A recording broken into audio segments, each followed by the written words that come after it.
وَإِذْ اور جب نَجَّيْنَاكُمْ نجات دی ہم نے تمہیں من آل فرعون آل فرعون سے یسومونکم وہ تکلیف دیتے تھے تمہیں سوء برے العذابی عذاب کی یذبحون وہ خوب ذبح کرتے تھے ابناءکم تمہارے بیٹوں کو ویستحیون اور وہ زندہ چھوڑ دیتے تھے نساءکم تمہاری عورتوں کو وفی ذالکم اور اس میں بلاء آزمائش تھی من ربکم تمہارے رب کی طرف سے عظیم بہت بڑی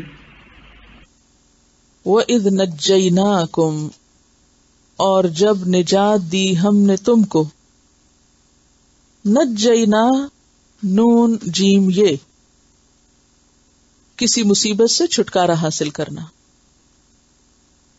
رہائی پانا اردو میں بھی نجات کا لفظ استعمال ہوتا ہے من آل فرعون آل فرعون آل کا لفظ گھر والوں کے لیے بھی استعمال ہوتا ہے اور فالوورز کے لیے بھی یعنی آل فرعون میں فرعون کے گھر والے اس کے پیروکار اس کا لاؤ لشکر اس کے فالوورز سب شامل ہیں ہم نے تمہیں آل فرعون سے نجات دی یسومونکم وہ تکلیف دیتے تھے تم کو یسومون کا لفظ جو ہے سین واو میم سے ہے سوم ساما یہ سوم ایسی تکلیف کو کہتے ہیں جس میں ذلت اور خواری بھی ہو یعنی صرف تکلیف نہیں ذلت بھی بے عزتی بھی سوء العذاب برا عذاب سو کا لفظ جو ہے ہر برائی کے لیے آتا ہے اور ہر وہ چیز جو انسان کو غم میں مبتلا کرے اسی سے لفظ سیئ بھی ہے ناگوار اور بدصورت چیز کے لیے بھی آتا ہے ظاہری اور مانوی دونوں طرح کی بدصورتیوں کے لیے آتا ہے یعنی صرف ظاہری نہیں بلکہ مانوی بدصورتی بھی شامل ہے تو سوء العذاب برا عذاب یذبحون یذبحون کا روٹ ہے ذال بے ہے ذبح کرنا ویسے تو ذبح کا مطلب بھی ذبح کرنا ہے لیکن ذبح آیا ہے تو اس کا معنی ہے پلاننگ اور اہتمام کے ساتھ تکلیف دے کے ذبح کرنا یعنی ایک ذبح کرنا کیا ہے جیسے بکروں کو آپ ذبح کرتے ہیں ایک سیدھے طریقے سے جو ذبح کرنے کا نارمل طریقہ ہوتا ہے اور یذبحون کا معنی کیا ہے کہ تکلیف دے کے ایک خاص طریقے سے ذبح کرتے تھے ابناءکم ابنا کس کی جمع ہے ابن کی جمع ابنا بھی ہوتی ہے اور بنون بھی ہوتی ہے یوم لا ينفع مال ولا بنون یستحیون کا روٹ ہے یہ مانا ہے زندہ چھوڑ دیتے تھے اس سے ملتا جلتا لفظ پیچھے بھی پڑھا ہے آپ نے لا یستحی تو اب وہاں تو ہم نے کوئی اور ترجمہ کیا اور یہاں کچھ اور کر رہے ہیں بات یہ ہے کہ ایک روٹ سے دو مصدر بھی بنتے ہیں بعض اوقات تو دونوں کا معنی الگ ہو جاتا ہے پھر آگے برانچ بن جاتی ہے یہ سے حیا بھی لفظ بنتا ہے تو حیا کا معنی ہوتا ہے شرمانا جھجکنا اور یہ سے حیاتن یعنی زندگی کا معنی بھی آتا ہے تو یستحیون زندہ چھوڑ دیتے تھے زندہ رہنے دیتے تھے نساءکم تمہاری عورتوں کو نساء کا لفظ بڑی عورتوں کے لیے بھی آتا ہے اور چھوٹی بچیوں کے لیے بھی آتا ہے وفی ذالکم اور اس میں بلا تھی اردو میں بھی لفظ بلا استعمال کرتے ہیں نا بے لام واو اس کا روٹ ہے مانا ہے آزمائش اگرچہ خیر اور شر دونوں کے ساتھ ہوتی ہے لیکن بلا سے مراد وہ آزمائش جس میں سختی اور شدت ہو یعنی مصیبت کے معنوں میں بلا کیا ہے؟ تکلیف کے معنوں میں. وفی ذالکم بلاء من ربکم عظیم وَإِذْ نَجَّيْنَاكُمْ مِنْ آلِ فِرْعَوْنَ يَسُومُونَكُمْ سُوءَ الْعَذَابِ. اور یاد کرو وہ وقت. یہ کہاں لکھا ہوا ہے؟ یاد کرو. از میں کیا پوشیدہ ہے؟ اذکرو. وہ وقت یاد کرو. کس کو یاد کروایا جا رہا ہے؟ بنی اسرائیل کو، کہ اے بنی اسرائیل اپنی تاریخ کا وہ وقت یاد کرو، نجیناکم جب نجات دی تھی ہم نے تم کو، کس سے؟ من آل فرعون، آل فرعون سے. یعنی صرف فرعون نہیں، فرعون کے جتنے بھی کارندے تھے، پیروکار تھے، ان سب سے، گویا پوری قوم فرعون سے. کیا کرتی تھی آل فرعون بنی اسرائیل کے ساتھ؟ یسومونکم سوء العذاب، وہ تم کو سخت عذاب کی تکلیف دیتے تھے، تم سے سخت مشقت کے کام لیتے تھے، جبری مشقت کرواتے تھے، ذلت و رسوائی کے کام کرواتے تھے.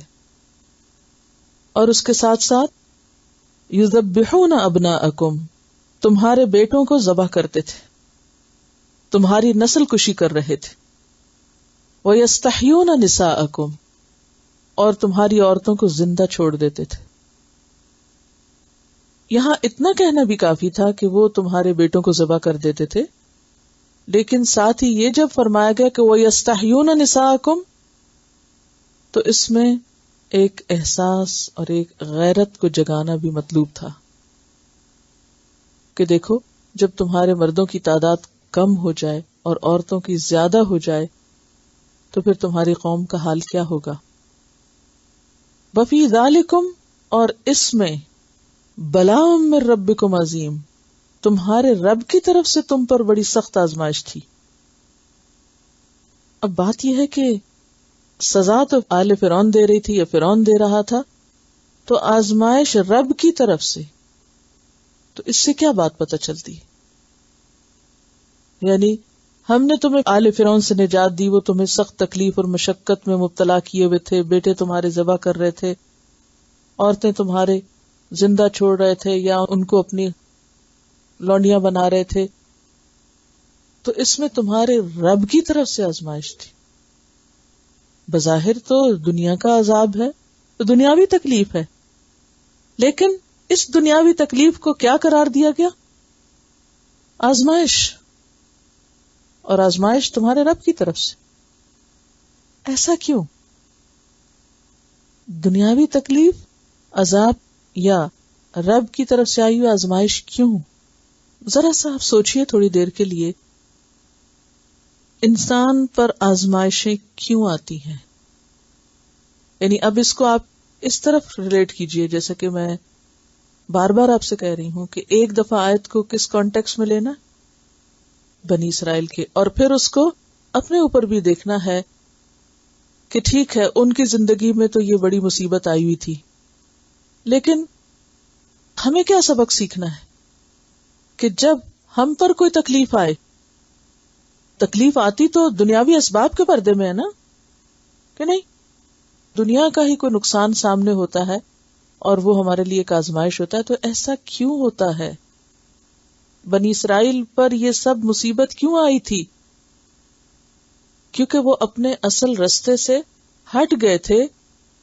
تو اللہ تعالی بندوں کی بھلائی کے لیے بعض اوقات ان کو آزمائش میں ڈالتا ہے کہ وہ ہوش میں آئیں، اپنی غلطیوں کے بارے میں سوچیں. عام طور پر ایسا ہوتا ہے نا، آپ سب کا یہ ایکسپیرینس ہوگا کہ جب کوئی تکلیف آتی ہے تو آپ فوراً کیا سوچنے لگتے ہیں؟ کوئی غلطی ہوئی ہے نا؟ اور ایسا ہی سوچنا چاہیے.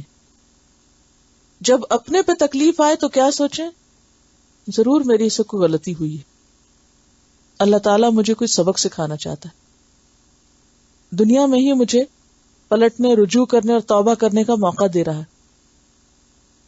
اور اگر کسی اور پر تکلیف آئے تو کیا سوچنا چاہیے؟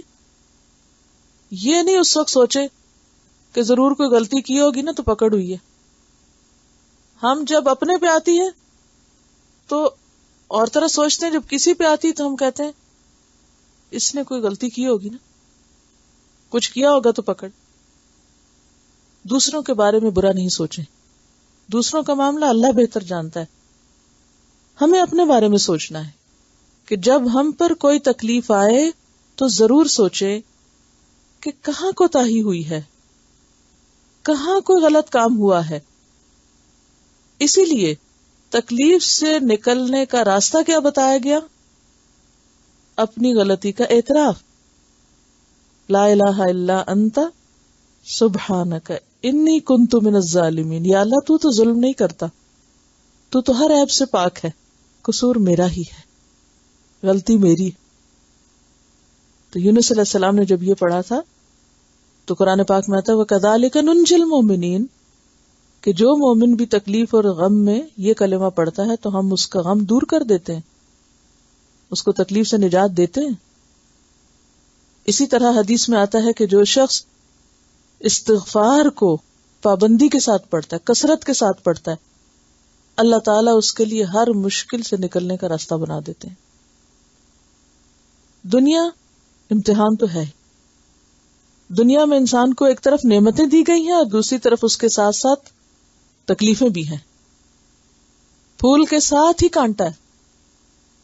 تو یہ نہیں ہو سکتا کہ جب آپ کی زندگی میں پھول ہو تو اس کے ساتھ کانٹا نہ ہو. ہر نعمت اپنے ساتھ ایک آزمائش کا پہلو رکھتی ہے، لیکن بعض اوقات نعمت پیچھے چلی جاتی ہے، آزمائش آگے آ جاتی. وہی چیز جس کو آپ اپنے لیے بہت اچھا سمجھ کے لے رہے ہوتے ہیں، اسی میں آپ کے لیے طرح طرح کی تکلیفیں نکل آتی ہیں.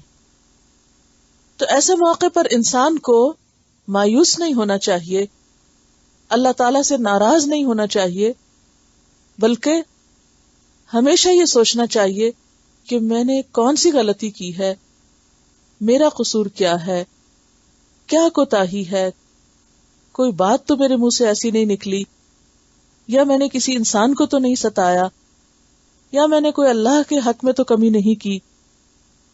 اسی لیے ایک حدیث میں آتا ہے کہ جب اللہ تعالیٰ کسی کے ساتھ بھلائی کا ارادہ کرتا ہے تو اس کو تکلیف میں مبتلا کر دیتا ہے، کیونکہ اس تکلیف سے انسان جاگ اٹھتا ہے اور وہ سوچنے لگتا ہے اور وہ اپنے گناہوں کی معافی مانگنے لگتا ہے.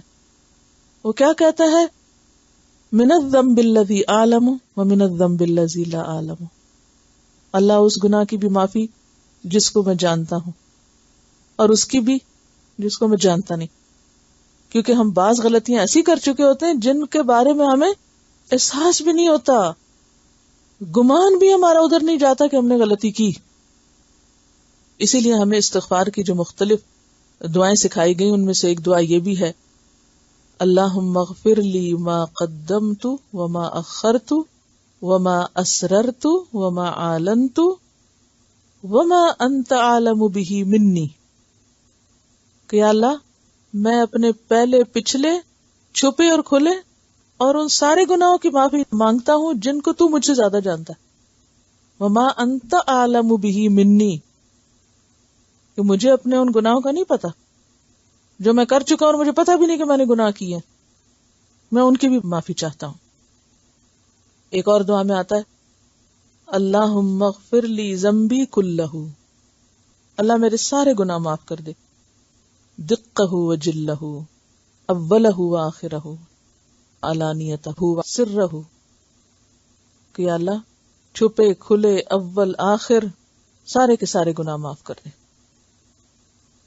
یعنی کوئی شخص یہ نہیں کہہ سکتا کہ میں نے گناہ نہیں کیا، میری کوئی غلطی نہیں. جو یہ کہتا ہے وہ اللہ کی نظر میں سخت ناپسندیدہ، اور جو اعتراف کر لیتا ہے وہ اللہ کے قریب ہو جاتا ہے. اور آزمائشیں آتی کس لیے ہیں؟ کہ انسان ہوش میں آئے، پلٹے. بنی اسرائیل کے اوپر آزمائشیں کیوں آ رہی تھی؟ کیونکہ وہ اللہ کے چنے ہوئے لوگ تھے، مگر انہوں نے اس کا حق ادا نہیں کیا، اس نعمت کا انہوں نے شکر ادا نہیں کیا، اپنی ذمہ داری پوری نہیں کی. یہ پیچھے کی آیت میں آپ نے کیا پڑھا؟ یا بنی اسرائیل اذکروا نعمتی التی انعمت علیکم وانی فضلتکم علی العالمین. میں نے تو تمہیں سارے جہان والوں پر فوقیت دی تھی، فضیلت دی تھی، تو تم نے اس کی قدر ہی نہیں کی، اپنے اس مقام اور مرتبے کو ہی بھول گئے۔ تو جب تم نے اپنا مقام کھو دیا تو میں نے بھی تمہیں تمہارے حال پہ چھوڑ دیا اور تمہیں اس ذلت میں مبتلا کر دیا۔ اب حال یہ ہے کہ تمہاری نسلیں بھی محفوظ نہیں اور تم پر سخت مصیبت آ چکی ہے، اور یہ اصل میں تو تمہارے رب کی طرف سے تم پر آئی ہے تاکہ تم سنبھلو۔ اب چونکہ یہ قوم کی بات ہو رہی نا، بنی اسرائیل کی بات ہو رہی، تو بنی اسرائیل اپنے وقت کی ایسی ہی قوم تھی جیسے اس کے بعد امت محمد صلی اللہ علیہ وسلم۔ اللہ نے نبی صلی اللہ علیہ وسلم کی امت کے لیے بھی کیا فرمایا؟ کنتم خیر امت، بہترین امت، اخرجت للناس، تمہیں تو انسانیت کی بھلائی کے لیے پیدا کیا گیا تھا کہ تم ان کو سیدھے رستے پہ لاؤ، اور جب انہوں نے یہ کام چھوڑا تو کیا ہوا؟ خیر امت شر امت بن گئی۔ اور آج مسلمانوں پر بحیثیت مجموعی جتنی بھی مصیبتیں اور تکلیفیں آتی ہیں، یہ آزمائشیں ہیں، ان میں اپنی غلطی کا اعتراف کرنے کی ضرورت ہے، اور جو کام ہمیں دیا گیا تھا کرنے کو، جو اسائنمنٹ ہمیں ملی تھی بحیثیت امت مسلمہ کے، اخرجت للناس، جب تک ہم وہ نہیں کرتے تو محض یہ کہتے رہیں کہ یہ فلاں کی سازش ہے اور یہ فلاں ہمیں ایسے پریشان کر رہا ہے، یہ فلاں ظالم ہے، وہ جتنا مرضی رونا روتے رہیں، حالات نہیں سنور سکتے جب تک کہ وہ کام نہ کریں جس کام کے لیے اللہ نے بنایا۔